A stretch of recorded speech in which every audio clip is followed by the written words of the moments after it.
Aos irmãos que nós já conhecemos também, é um prazer estar com vocês. E aqueles que a gente ainda não conhece, é um prazer maior ainda conhecer vocês.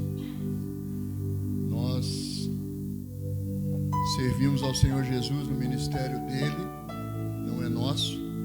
Somos tão somente servos, cuidando de pessoas com dependência química, dependência de substâncias psicoativas, álcool, drogas, cigarro, todo tipo de dependência nós cuidamos. Não somos uma clínica, somos uma comunidade terapêutica, onde o principal instrumento de tratamento é a convivência entre as pessoas, ou seja, a convivência entre eles para o resgate de laços familiares. E a primeira coisa que nós precisamos é ter a consciência que nós fazemos parte de uma família. Nós não somos uma ilha, não somos pessoas sozinhas e também não temos como mudar as coisas sozinhos. Precisamos uns dos outros. E a comunidade terapêutica é um projeto que nasceu no coração do Senhor e me alcançou decorrente da perda de um filho assassinado em razão das drogas. Então, há 28 anos nós estamos nessa caminhada e praticamente há 19 anos nós moramos dentro da comunidade terapêutica, dando o apoio e cuidando daqueles que o Senhor envia àquele lugar.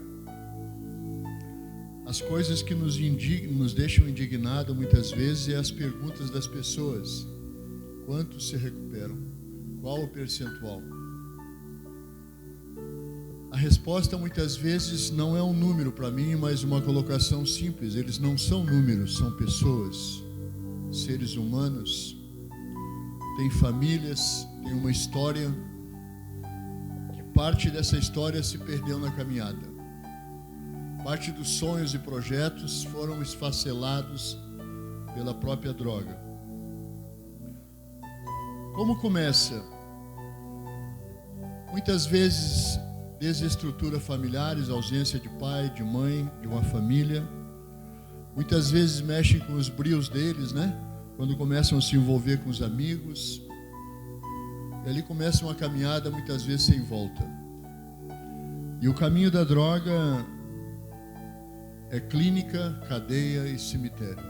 Não tem outro lugar. Não tem outro caminho.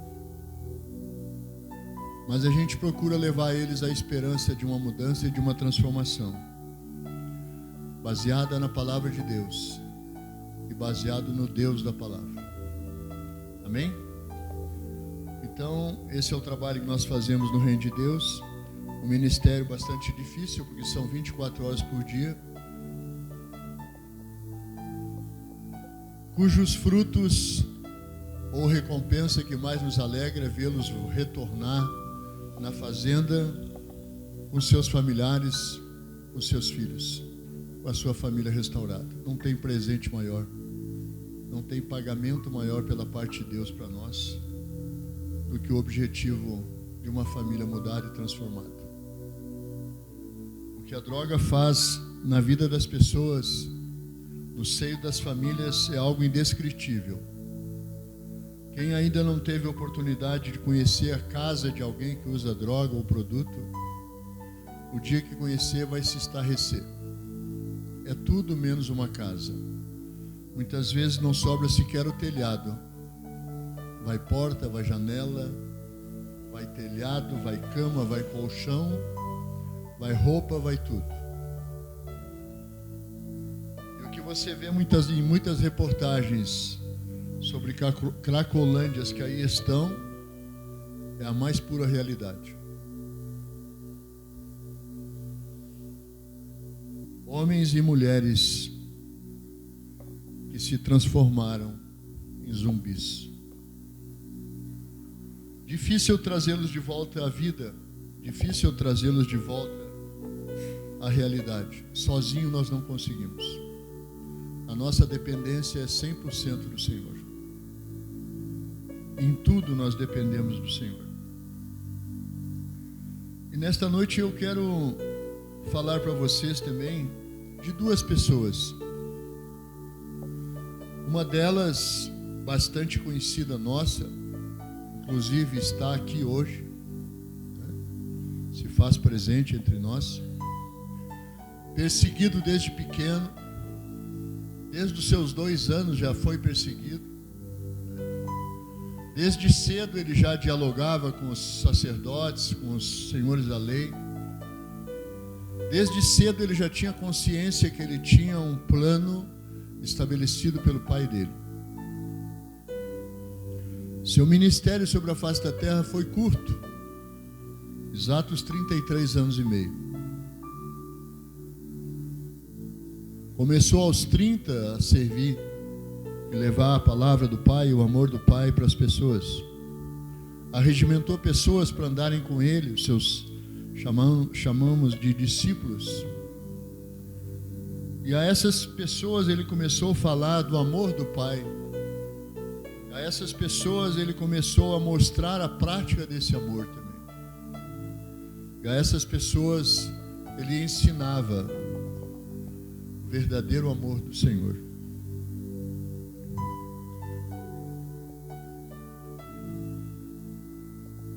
A outra pessoa é um homem natural de uma região na Grécia.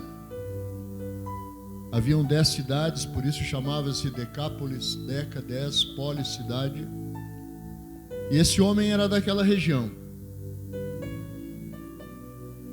E esse homem não se sabe muito da vida dele. A palavra só fala que ele estava endemoniado. Ele estava repleto de demônios, sobre correntes, amarrados, ninguém conseguia libertá-lo.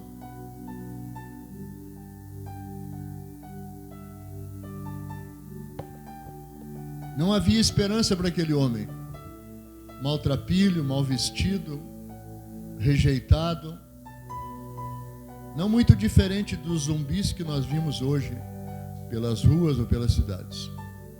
Não havia mais qualquer chance para aquela pessoa. Esses 2 homens se encontram um dia.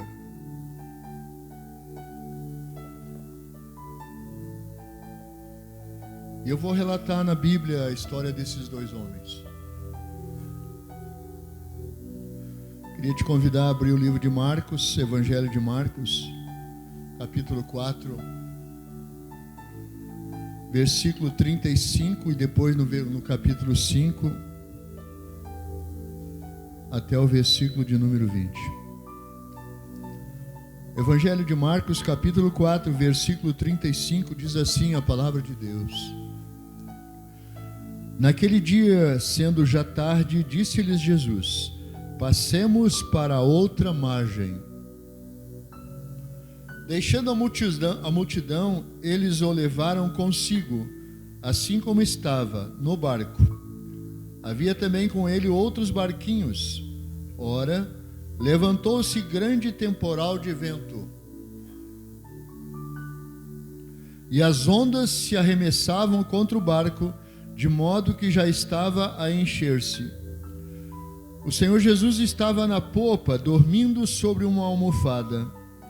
Os discípulos despertaram, dizendo: Mestre, não se te dá que pereçamos?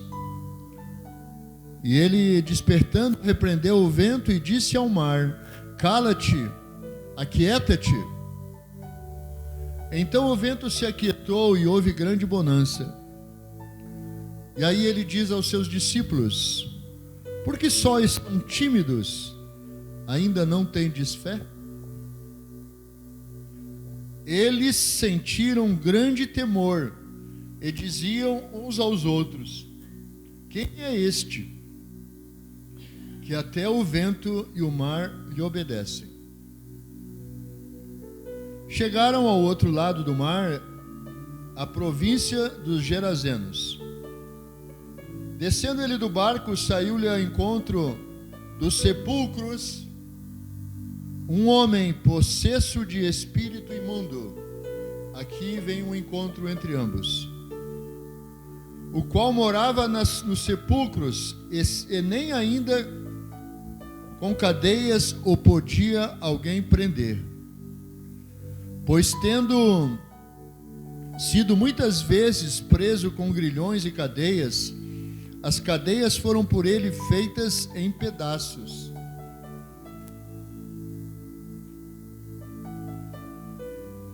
E os grilhões em migalhas, e ninguém podia subjugá-lo.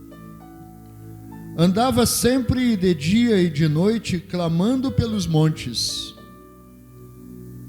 e pelos sepulcros, ferindo-se com pedras. Essa é a história desse homem. Quando ele viu ao Senhor Jesus de longe, correu e o adorou.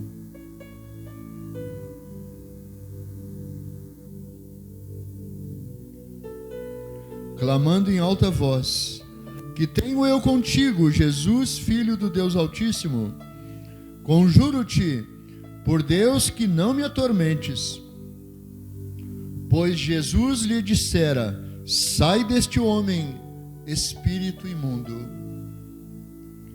Então Jesus lhe perguntou: qual é o teu nome? Respondeu ele: Legião é o meu nome, pois somos muitos. Depois, mais para frente, nós vamos ver exatamente quantos.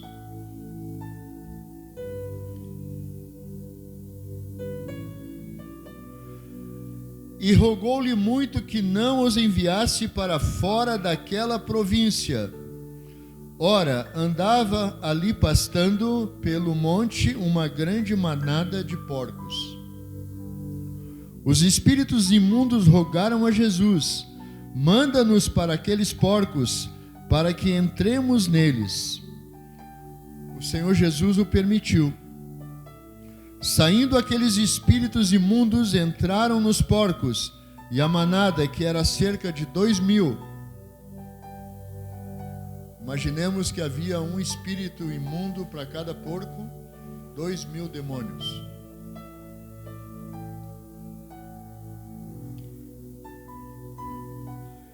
Precipitou-se por um despenhadeiro no mar, onde se afogaram.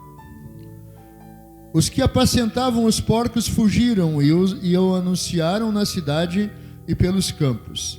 Muitos saíram para ver o que havia acontecido. A notícia era dos porcos que haviam se jogado ao mar. Indo ter com Jesus, viram o endemoniado, o que tivera a legião, sentado, vestido em perfeito juízo, e temeram. Os que aquilo tinham visto contaram-lhes o que acontecera ao endemoniado e acerca dos porcos, e começaram a rogar-lhe que saísse da terra deles. Ao entrar Jesus no barco, rogava-lhe o que for endemoniado que o deixasse estar com ele. Jesus, porém, não permitiu, mas lhe disse: vai para a tua casa, para os teus, e anuncia-lhes quão grandes coisas o Senhor te fez, e como teve misericórdia de ti. Então ele se foi e começou a anunciar em Decápolis quão grandes coisas Jesus lhe fizera, e todos se maravilhavam. Amém? Glória a Deus. Curve a sua cabeça, a sua fronte. Papai, nós queremos te dar graças por esta noite, pela oportunidade, Senhor, de falarmos da tua santa palavra. Senhor, coloca nos nossos lábios aquilo que provém do teu coração para o nosso coração, Senhor.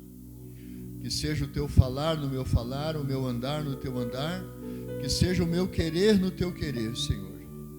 E que as palavras, Pai, que venham a ser colocadas aqui em função da tua santa palavra, Senhor, atinjam os corações que aqui estão e venham a gerar, Senhor Deus, frutos a 30, a 60 e a 100 por um de cada semente que vier a germinar. Te agradecemos, Pai, por esta oportunidade.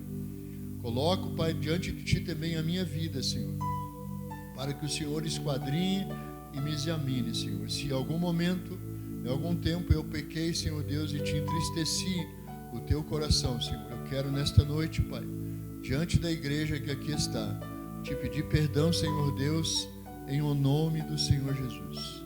Creio, Pai, no teu perdão sobre a minha vida, como também creio no teu perdão sobre as vidas dos meus irmãos que aqui estão, Senhor.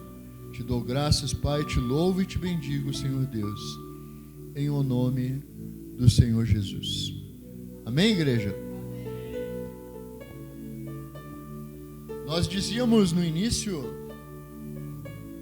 ao falarmos sobre os dois homens, que um deles está aqui. Amém? Assim como ele atravessou aquele mar para chegar até aquele homem, libertá-lo de todas aquelas amarras que há anos e anos o prendiam, ele também atravessou muitos e muitos lugares para estar aqui conosco nesta noite. Você crê?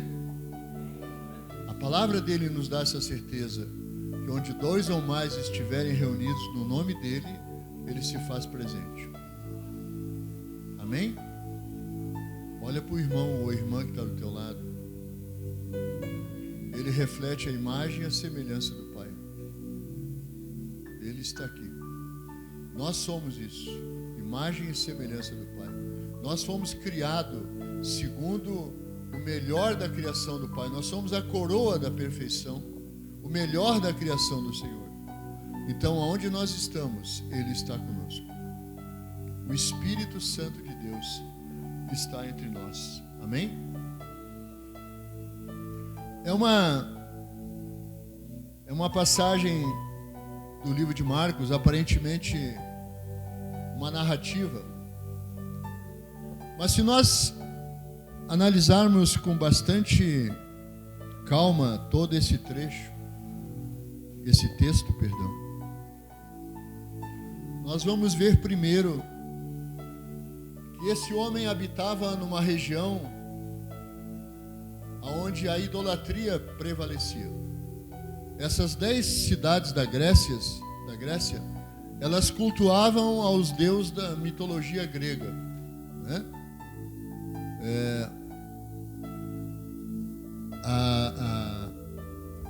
A deusa Diana, que era a juíza das guerras, Poseidon, que era o deus dos mares, né? Então, essas cidades, elas erguiam estátuas e idolatravam esses deuses, né? Era o que predominava. Então, quem já estudou sobre a mitologia grega sabe do que nós estamos falando. Então, eram cidades da Grécia que não conheciam o verdadeiro Deus. Os deuses que elas conheciam eram estátuas, eram imagens que retratavam um determinado Deus para ele. Deus aqui com letra minúscula. O Deus verdadeiro, o Deus vivo, eles não conheciam. Por isso que a gente vê nesse texto o temor daquelas pessoas com o que havia acontecido. Provavelmente elas se prostravam, elas adoravam, elas clamavam aos deuses delas e não obtinham nenhuma resposta. E a maior evidência disso era aquele homem naquele lugar. Ora, quantas e quantas pessoas devem ter tentado libertá-lo sem sucesso? E o texto nos mostra que ele morava nos sepulcros, ou seja, dentro de um cemitério. Ele estava então literalmente morto, aniquilado para a vida. Não havia mais esperança para ele. E provavelmente, pelo que se deduz do texto, ele também era um homem violento, porque era contido em correntes. E era uma força tão grande, tão descomunal, que essas correntes eram dilaceradas, estilhaçadas com a força. Porque esses demônios que agiam na vida deste homem transformavam-no num monstro, num homem super forte, num homem assustador. Tamanha a dominação que havia sobre ele. E nós entendemos que isso acontecia porque aquela região favorecia a ação desses demônios. Quando se estuda, quando se lê sobre batalha, sobre guerra espiritual, se percebe também que há determinados lugares consagrados a demônios, determinadas áreas consagradas a demônios. Os países de hoje, tanto na América do Sul quanto na Europa e Ásia, eles têm determinados poderios que chamam de santo ou de, como é que seria o termo? Tipo um padroeiro ou uma mãe droeira, né? Que dominam Portugal, Espanha, né? O próprio Brasil foi dado o nome de Aparecida para uma padroeira. Na verdade, nós temos uma imagem, sem falar da fé das pessoas, que aparentemente representa um poder para essas pessoas, mas que não responde nada. Então, nós transferindo essa situação para essa região da Grécia, não era diferente. O que nós vemos também é que tudo aquilo que acontecia lá, acontece também aqui. Quando Salomão fala que não há nada de novo embaixo dos céus, em Eclesiastes 3, a mesma coisa que aconteciam lá, acontece aqui e nos países à nossa volta. Há dominações, há potestades que habitam nas regiões celestes da maldade, que dominam regiões, e essas regiões são consagradas para elas, em função daquilo que nós chamamos de batalha ou guerra espiritual, ou poder espiritual sobre determinada região.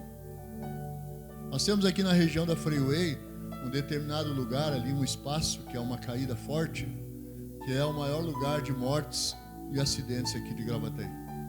Aqui pertinho. Provavelmente são locais que foram consagrados. Nós temos ali na região da região de Ipanema, perto ali do Camaquã, ali perto do sanatório ali, também alguns lugares ali que foram consagrados também. Então são batalhas espirituais, são guerras espirituais que acontecem nas regiões espirituais. O próprio Senhor Jesus, ele foi vítima desde cedo dessas perseguições. Ele foi levado para o deserto para ser tentado. Ele teve a maior das suas batalhas no deserto. Ele tinha alguma coisa a fazer do outro lado do mar? Aparentemente não, ele estava ministrando do outro lado do mar para outras pessoas. Mas ele foi para o outro lado por causa de uma única pessoa. Um único homem.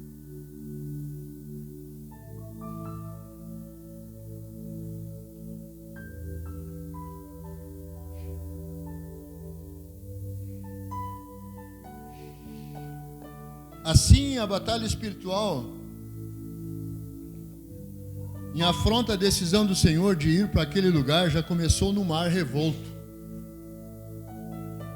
A luta contra ele, já impedindo que ele fosse para o outro lado, já começou com a tempestade. E aqui nós vemos o demônio dos mares, né? Porém, tudo se sujeita a ele. A palavra nos dá essa certeza que todas as coisas ficam sujeitas ao Senhor. Em terra, ele é recebido por uma legião de demônios. No mar, ele é afrontado pelo mar, mas ele dá uma ordem e o mar se aquieta. Quando ele encontra aquela legião de demônios, a primeira coisa que ele diz para aqueles demônios é: saiam da vida deste homem. E eles começam a falar com o Senhor, pedindo para não abandonarem aquela região, aquele lugar, porque aquela região já era uma região geograficamente consagrada para eles. Já havia uma dominação naquela região para que esses demônios pudessem agir ali, exercer sua autoridade e seu poder naquele lugar. Eles não contavam que o Senhor pudesse chegar até lá. Eles não contavam que o verdadeiro Deus pudesse chegar àquele lugar. Mas ele chegou.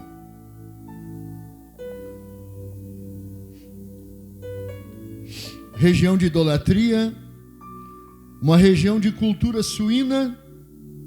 Os judeus não criavam porcos.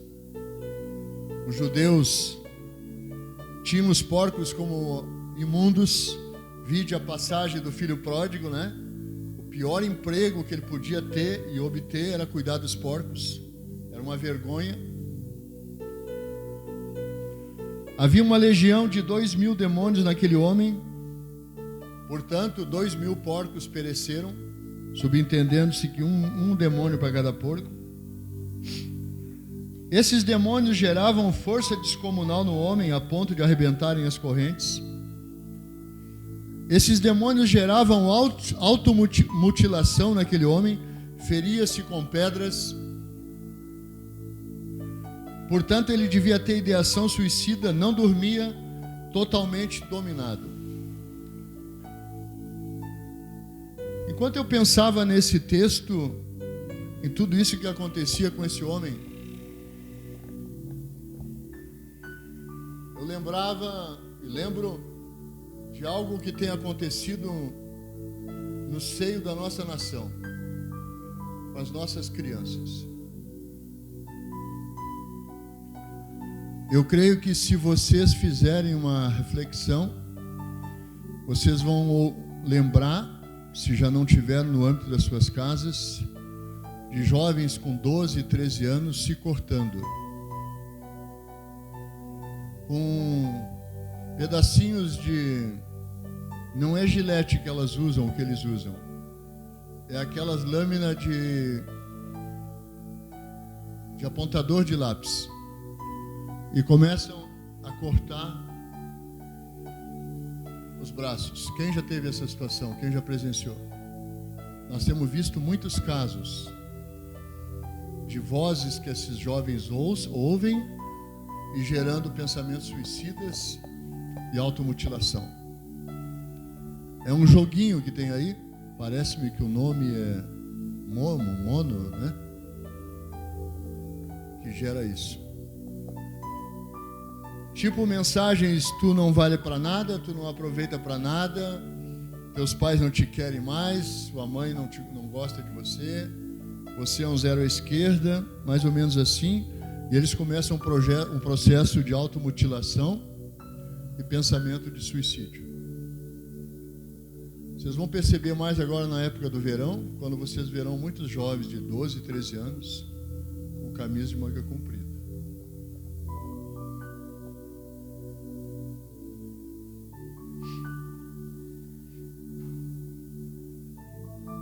Ver as nossas crianças se automutilando, gerando dependências de telefone, joguinhos, pornografia, vícios, sexo fora do casamento, nós podemos constatar também que isso está na nossa pátria. Mas voltando àquele homem, num momento de lucidez, num lampejo de sobriedade, ele corre ao encontro do Senhor Jesus e o adora. Provavelmente na sua vida, na sua caminhada, ele deve ter tido outros momentos de lucidez e deve ter dito para si próprio que se Deus realmente existisse, que o libertasse daquela escravidão. E provavelmente este momento em que ele clamou a Deus foi o momento em que o Senhor Jesus foi tocado no outro lugar e decidiu ir até ele. Eu costumo dizer para os meninos da casa, quando eles entram na fazenda, qual foi o momento da tua luta, da tua dor, do teu sofrimento, em que tu clamaste a Deus para Ele te libertar dessa escravidão, dos vícios das drogas. Aí eu digo para ele, não precisa me dizer, eu sei que houve um momento. Houve um momento para mim, houve um momento para você, houve um momento para cada um de nós, em que não havia mais esperança, não havia mais solução, e que nós clamamos ao Senhor. Só você sabe, só eu sei que momento foi esse, mas ele aconteceu. Invoca-me e eu te responderei. Far-te-ei conhecer coisas grandes e ocultas que tu não sabes. É a promessa de Deus. Tudo que está escrito na palavra dele é para se cumprir na nossa vida. A promessa de uma herança em função de um testamento é para nós que somos filhos. Então creia por um minuto, um momento só hoje, que tudo aquilo que você tem pedido a Ele, Ele vai responder. Porque se Ele mudou a história desse homem, que era praticamente impossível de ser mudada, se Ele mudou a minha história, que era praticamente impossível de ser mudada, porque tanto quanto esse homem preso em amarras, eu também estive louco, com diagnóstico de esquizofrenia, maníaco depressivo e depressivo paranoico. Não havia esperança para mim, não havia esperança para esse homem, não havia esperança para muitos de nós. Mas no nosso secreto, no nosso momento mais íntimo, nós pedimos ajuda para Ele. E você está aqui hoje, e eu estou aqui hoje, e nós estamos vivos, e nós estamos vencendo. E nós sabemos que outras lutas virão, mas nós sabemos quem está conosco. Esta é a diferença do antes para o agora. O que ficou para trás não muda mais, já é passado, não há como nós botarmos a mão lá e revirar e mudar alguma coisa. Mas o nosso amanhã começa hoje, com a certeza que Ele, o Senhor, está respondendo a todas as nossas petições.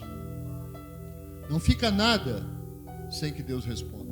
A palavra dele diz que a nossa oração não volta vazia, sem antes atingir o propósito e o objetivo para o qual está destinado. Deus não há como mudar o que Ele estabeleceu. E quando nós dissemos no início que Ele está aqui, é porque Ele é onipresente, Ele é onipotente, Ele é onisciente. Ele está em todos os lugares. Portanto, se você tem familiares, se você tem filhos que estão ainda escravizados em qualquer situação, abra mão da tua paternidade, da tua maternidade e os entregue para o Senhor. Porque aonde você não pode estar, aonde você não pode chegar, aonde você não pode olhar, Ele pode estar lá e Ele vai. Mas isso requer de nós uma entrega. Deus, se Tu existe, resolve esse problema para mim. Toma esse problema nas Tuas mãos. Agora nós temos que lembrar que depois que Ele atendeu o nosso pedido, nós nos tornamos gratos a Ele pelo resto da nossa vida. Nós precisamos entender que nós não podemos só buscar aquilo que Ele tem para nós. Nós temos que buscar a Ele primeiro, para o resto ser acrescentado a nós.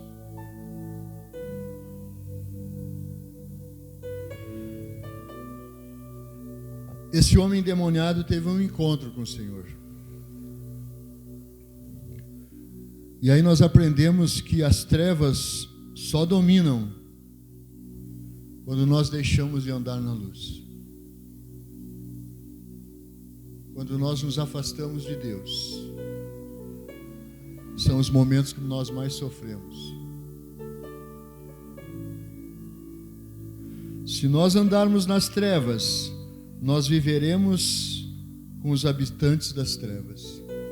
Se nós continuarmos nas trevas, nós andaremos como aquele homem andava, aprisionado em correntes.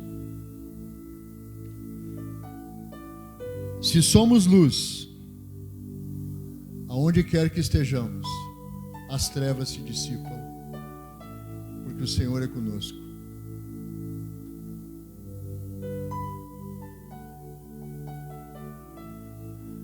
No caso daquela região onde aquele homem morava, era um território dominado. O próprio povo rejeitou a luz e rejeitou o milagre. sequer olharam para o milagre do homem transformado, mudado, com uma nova roupa, vestimentas novas, uma outra feição. Eles olharam para aquilo que eles perderam, os porcos. O que eles tinham de mais valor eram os porcos, não era o homem que estava acorrentado.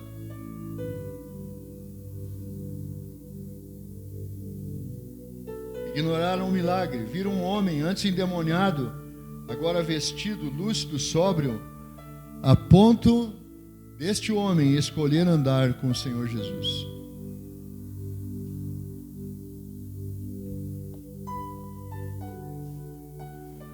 E a palavra nos mostra que esses homens, essas pessoas daquela região temeram, porque viram os porcos morrerem, mas não porque viram o milagre de Deus. Eles temeram pelo poder do Senhor? Sim, porque a adoração e a fé dele estava depositada em Deus, que não respondiam para ele. Eles desconheciam o poder do verdadeiro Deus.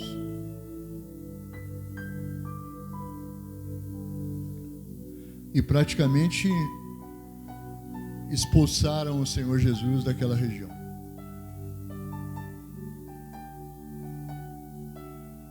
Não quiseram ficar com o dono do milagre, não quiseram ficar com o autor da vida, preferiram lamentar as perdas dos porcos. Trazendo esse contexto para a nossa vida, para os nossos dias, é uma pergunta que nós temos que fazer a nós mesmos. E nós? Como estamos diante desse quadro? Quando o Senhor Jesus diz que passarão céus e terras, porém a minha palavra não passará, Ele está dizendo para nós que, por analogia, tudo isso que acontecia lá acontece hoje também, entre nós. E nós já presenciamos, já vimos várias pessoas possessas, endemoniadas, e muitos de nós sem sabermos o que fazer para libertar aquela pessoa. E tudo isso acontece quando nós abrimos as portas para a idolatria. E convenhamos, idolatria não são só ídolos. Há pessoas que idolatram pessoas, há pessoas que idolatram alimento, pertences, bens móveis, bens imóveis. Tem pessoas que se agarram em coisas e esquecem que essas coisas perecem.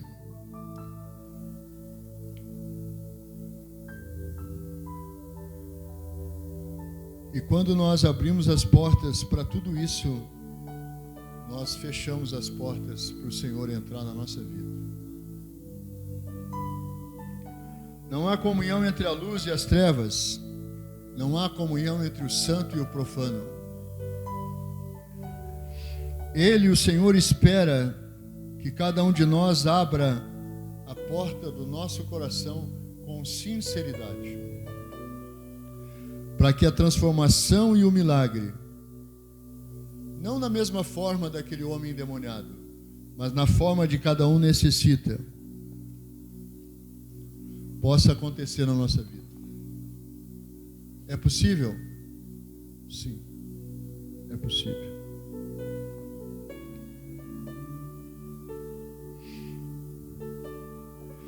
Por aquele homem, o Senhor Jesus venceu o mar,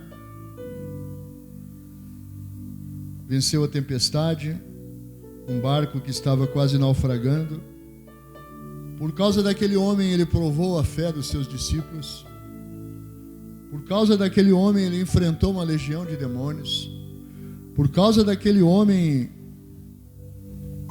ele enfrentou uma população de um lugar que não o queria mais lá.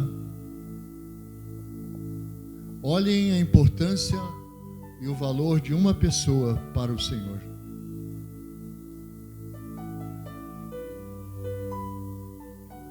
Olhem para cada um de vocês, olhem para cada um dentro de si próprio e constatem o preço que foi pago pela nossa vida. Ele fez todo esse esforço por causa de uma pessoa. Ele, o Senhor Jesus, estava vivo naquele tempo e ainda está hoje. Mas ele fez um esforço muito maior ainda. Ele deu a própria vida por cada um de nós. A própria vida. Porque ele se fez homem e habitou entre nós, andou no nosso meio, passou as mesmas coisas que nós passamos, sofreu as mesmas tribulações, perseguições e lutas que nós passamos, mas havia um plano para ele cumprir aqui na terra, que era reconciliar eu e você com o Pai, nos tirar das correntes, das amarras, nos afastar dos vícios, do pecado, do erro, transformar nossa história numa outra história, antes dele e depois dele.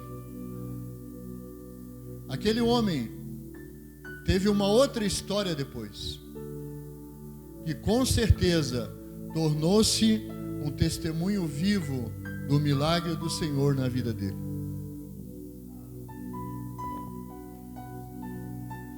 Por aquele homem o Senhor venceu o mar, venceu a indiferença, venceu os demônios e a rejeição de um povo. Por mim e por você, ele venceu a morte com o sacrifício da própria vida, provando o grande amor do Pai por cada um de nós. Eu queria que você colocasse a mão no seu coração.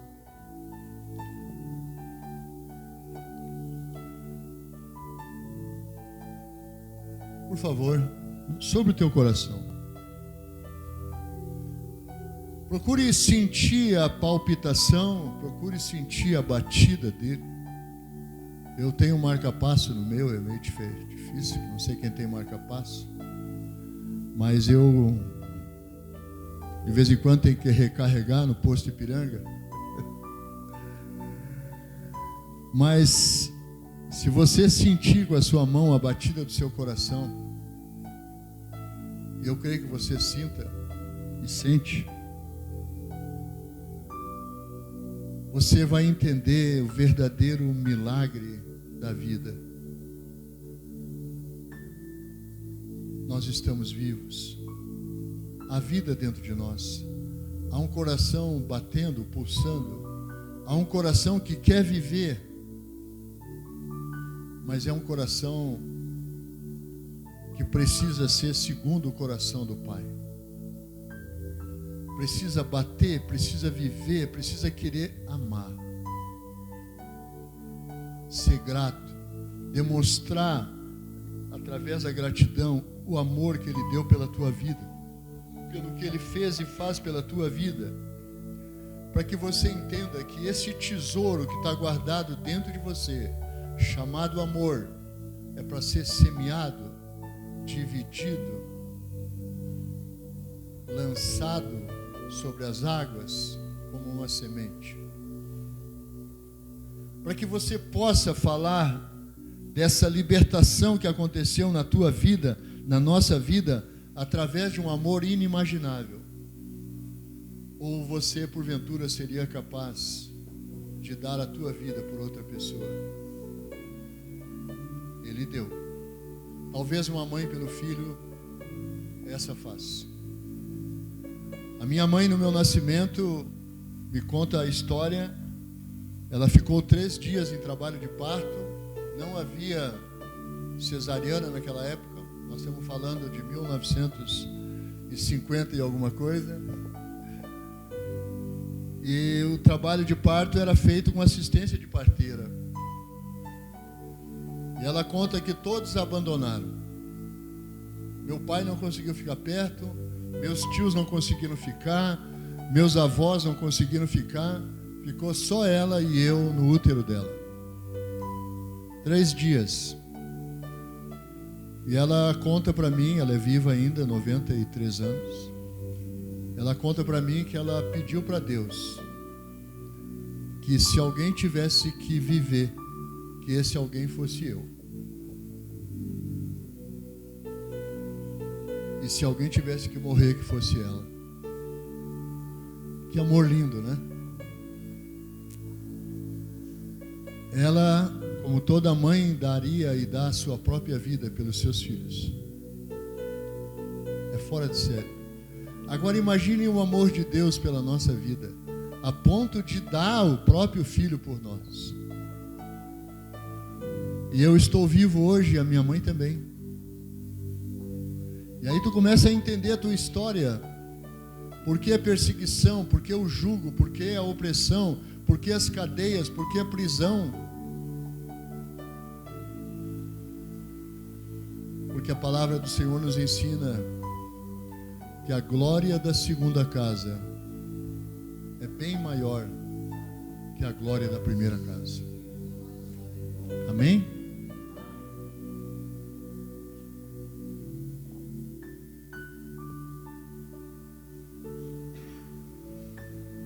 Como você tem andado? Que caminhos você tem percorrido? Aonde teus passos têm te levado? Aonde você tem procurado o Senhor? Aonde você tem buscado respostas?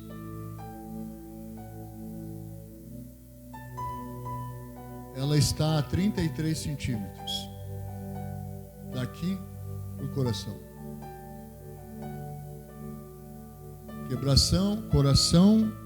Coração quebrantado e contrito, não desprezará o Senhor. O Senhor está muito mais perto do que a gente imagina. E muito mais perto da onde a gente possa buscá-lo. Está aqui dentro. Porque alguém consegue imaginar por um instante sequer quem teria colocado dentro do teu coração esse amor que está aí dentro? Pode por acaso a mãe ou o pai entrar no ventre da própria mãe, da própria esposa e montar junta com junta a corzinha do cabelo, os olhos, o formato do rosto? Não tem como. E o coração, que já bate desde a concepção? Você ouviu aí agora? Ele está batendo há anos e anos aí. Mas ele já batia lá quando era substância, sem nenhuma forma.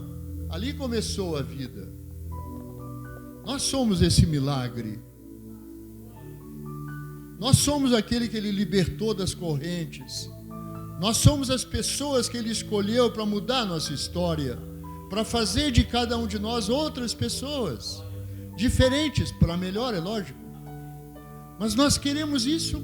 Ou queremos ficar grudados, arraigados, presos em correntes de dogmas, de costumes, de doutrinas?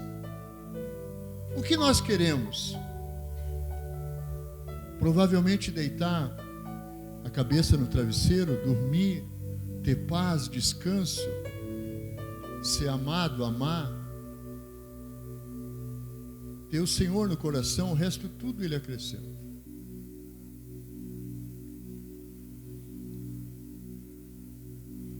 É hora de nós abandonarmos as práticas falidas, os preconceitos, os dogmas que foram implantados em nós. Tudo isso entristece o coração de Deus. Primeiro porque Ele é vivo e Ele quer participar dia após dia conosco das mínimas coisas. Mas nós temos o hábito de confinar o Senhor em coisas macros, em coisas grandes, e não estabelecemos intimidades com as coisas simples. Isso entristece o coração de Deus, como entristece o coração de um pai, de uma mãe, quando muitas vezes nós só pedimos.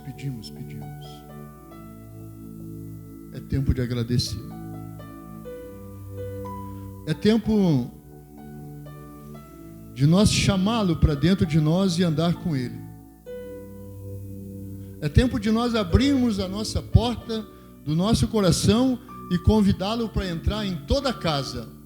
Não é só a salinha arrumada, mas em toda a casa.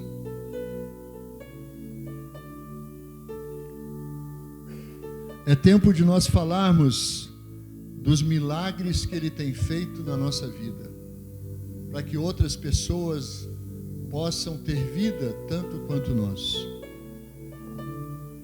É hora de nós fazermos a diferença nas nossas casas, no seio das nossas famílias. Sermos agentes de paz, não de guerra.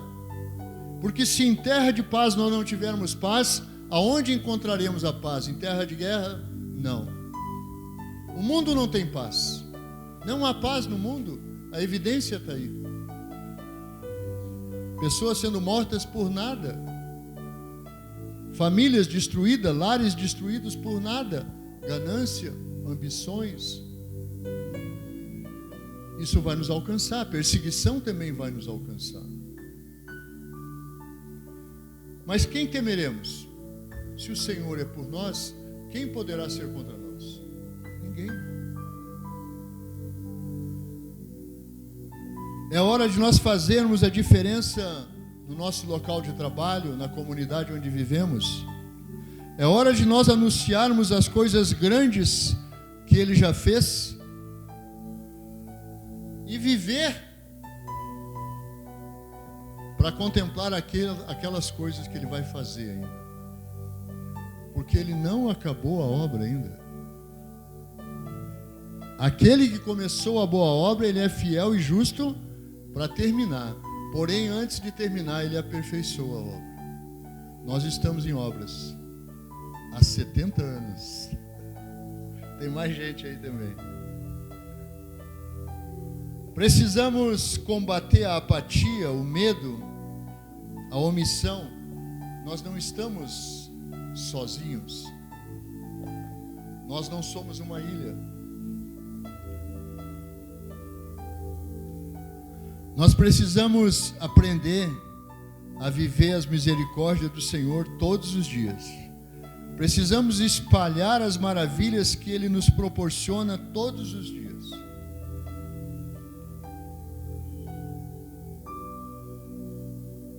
Nós precisamos dizer: Senhor, eu te amo. Com as minhas atitudes, com os meus comportamentos, no silêncio, com as minhas ações em prol das pessoas que estão à minha volta. Não só mais de palavras, mas com atitudes.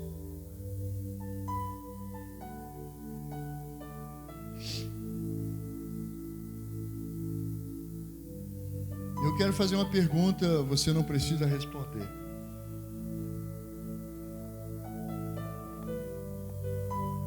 Você ainda não está vivendo tudo isso?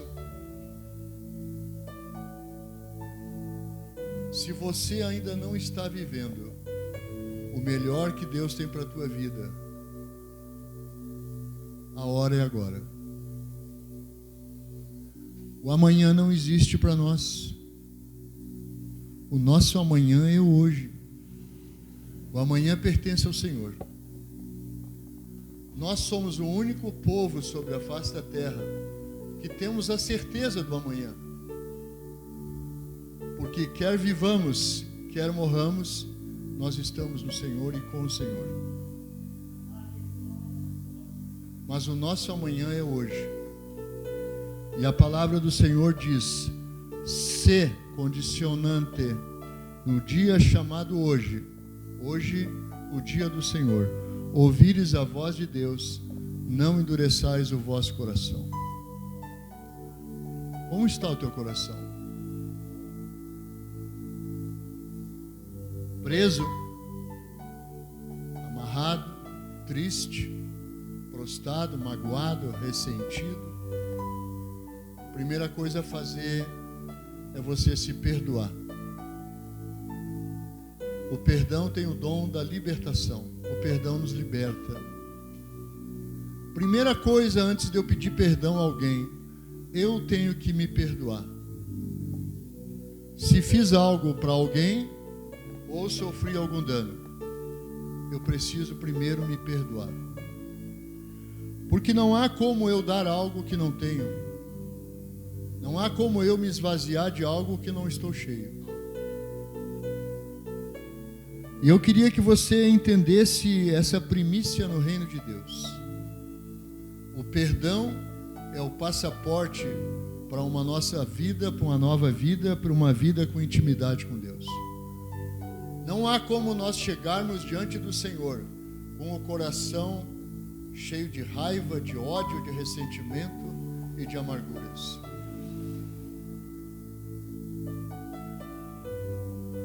Coração quebrantado e contrito não desprezará o Senhor.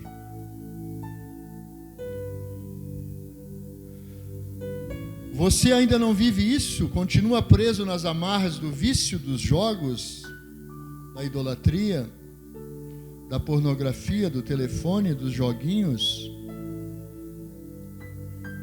Hoje você pode começar a sua libertação. Basta você querer. Era possível para os homens libertarem aquele homem endemoniado pelas correntes e pelos demônios que estavam nele? Não. Mas há impossíveis para Deus? Não há.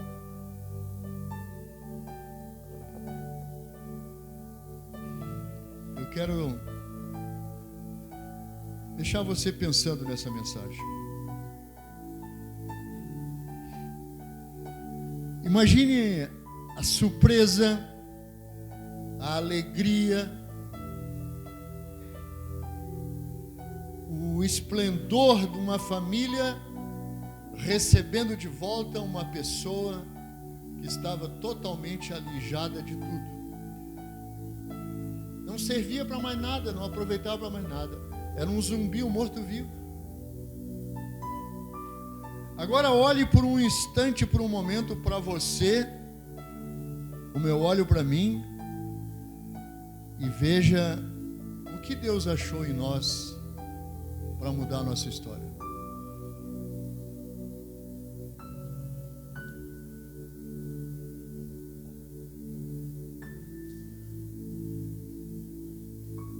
Além da história de ter quase morrido no parto, com 22 anos eu fui para uma cadeira de roda. Com 22 anos eu sofri um acidente com a explosão de uma granada que praticamente decepou minhas duas pernas. Eu fiquei 3 anos e meio com gesso nas duas pernas. Andei 2 anos em cadeira de roda, 1 ano e meio de muletas. Tenho 12 cirurgias. Um filho de 19 anos assassinado, um casamento de 21 anos destruído, 2 internações com diagnóstico de esquizofrenia, maníaco-depressivo, depressivo bipolar. Como esse homem endemoniado, eu também estive endemoniado. Eu me jogava de uma janela, lutava comigo mesmo e chegava no meio da rua seminu, a ponto das pessoas jogarem lençol sobre mim e dizerem: te recompõe. Eu tive em camisa de força, em Corró, toda espécie de medicação que você possa imaginar, Aldol, Plequitil, Meleril, Fernegan, tudo isso eu tomei. Eu tenho 2 acidentes de carro, 1 acidente de ônibus, eu tenho 3 infartos, eu tenho meia hora de vida decretada por um médico em 2015, eu tenho um stender no coração e tenho um marca-passo. As minhas 2 pernas são deformadas, mas eu tenho uma coisa dentro de mim, que eu sempre digo para Deus: Senhor, por tudo que eu passei na minha vida, ainda continuo passando, existe algo que ninguém vai tirar de mim. É a alegria de viver. Nós não podemos perder a alegria de viver, porque nós só temos esta vida, e nós temos que viver esta vida da melhor maneira possível, agradecendo a Deus pelo fôlego de vida que há sobre cada um de nós a cada manhã. Se você quiser fazer, faça comigo agora. O pastor Ivan está com o relógio na mão. Coloque a mão na sua boca, por favor. Você não é obrigado a fazer. E feche o seu nariz também. Boca e nariz. A partir do momento que o Ivan está anotando ali, e você não aguentar mais ficar com a boca e o nariz fechado, levante a sua mão. Nós vamos marcar quanto tempo você conseguiu ficar sem respirar. Está marcando, Ivan? Podemos começar? 1, 2, 3, agora.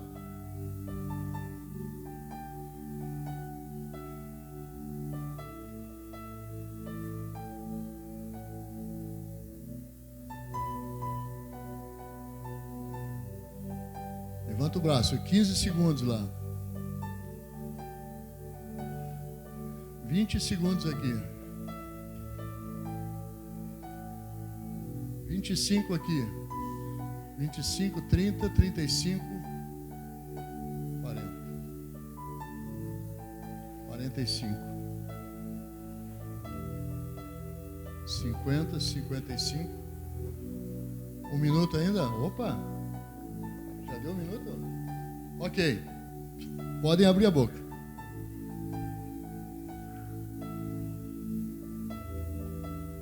Só para nós encerrarmos. 15 segundos. 20 segundos. E no máximo 45 e 1 ou 2 pessoas com 1 minuto. Imaginem se o Senhor tirasse de sobre a face da terra 30 segundos de ar do oxigênio. Metade de nós não estaríamos mais aqui. Amanhã de manhã, quando você acordar, valoriza isso. Isso é a vida. E homem nenhum te dá o que tu precisa. O ar que tu respira, o vento tu não pode tocar, o sol e o calor tu não toca, a lua, as estrelas tu não toca. Nada daquilo que nós precisamos de mais vital para nós podemos gerar para nós mesmos. Quem nos dá isso? Aqueles que está com os 2 pés sobre a redondeza da terra, descerra os céus como se fossem cortinas. O nome dele? Jeová. Jeová Rafá, o Deus que cura. Jeová Nissi, o Deus que é a nossa bandeira. Amém? Glória a Deus. Não existe impossíveis para Deus. Tudo aquilo que nós queremos e precisamos está no alcance da nossa mão. Basta pedir para Ele. Os herdeiros do Senhor somos nós. Toda a herança do Pai é nossa. Quem conhece o nosso projeto lá? Faz tempo, né, irmã? Faz tempo. Se você for lá e olhar para 12 anos atrás, né, Ivan? Não é o braço de um homem, não. Amém? Glória a Deus. Vamos orar. Entregar para o Ivan já. Pai, eu quero te agradecer, Senhor Deus, pelo privilégio desta noite de falar das coisas que o Senhor tem feito nas nossas vidas, Senhor. Obrigado porque se até aqui nós chegamos, até aqui eu cheguei, é porque o Senhor tem nos cuidado e nos ajudado, Senhor.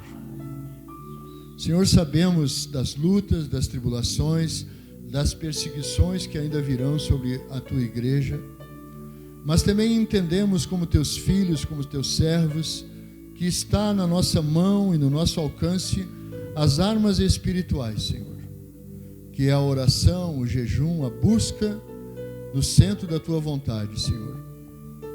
Por isso, Pai, nos toma nas tuas mãos, nos guarda, nos ampara, nos conduz e nos dirija os nossos pensamentos, o nosso andar, o nosso caminhar a cada dia, Senhor. Que possamos, acima de tudo, Senhor, agradar o teu Espírito, Senhor, gerar alegria ao teu coração, Senhor. Que possamos fazer a diferença onde quer que andemos, Pai. Possamos resplandecer a Tua glória, Senhor, por onde passemos. Como a sombra de Pedro e de João, Senhor, sobre as pessoas curavam.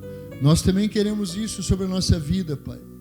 Derrama, Senhor, para que possam ver, Pai, constatar a diferença daqueles que servem ao Senhor e dos que não servem a Ti, Pai. Pai, derrama sobre cada um de nós o Teu poder de sermos chamados Teus filhos, Pai, para que em Teu nome, Senhor, nós possamos ser agentes de paz e de transformação na vida das pessoas. Te agradecemos por esse lugar que nos acolhe, por cada um dos irmãos e das irmãs que aqui estão, Senhor. E nós as abençoamos, Pai, em o nome do Pai, do Filho e do Espírito Santo de Deus. Amém, igreja? Podemos glorificar o Senhor? Glória a Deus.